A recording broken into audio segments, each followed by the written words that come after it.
How to activate your KeyBank debit card. If you'd like to activate a KeyBank debit card, you may follow up these steps. So you can use the online or mobile banking platform or call their automated phone system.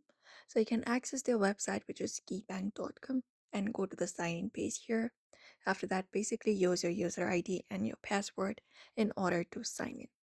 And then once you are signed in, you can basically go ahead and look out for the option called activate your new card within the bank where you need to sign in first. You can locate and select the manage card option, usually found within your account dashboard. After that, just go ahead and choose the activate option and follow the on-screen instructions, and you will be prompted to create a pin if you have not already, and that way you can do so. Otherwise, you can dial the number on the back of your debit card and follow the instructions to activate your card and create a pin, and that's it.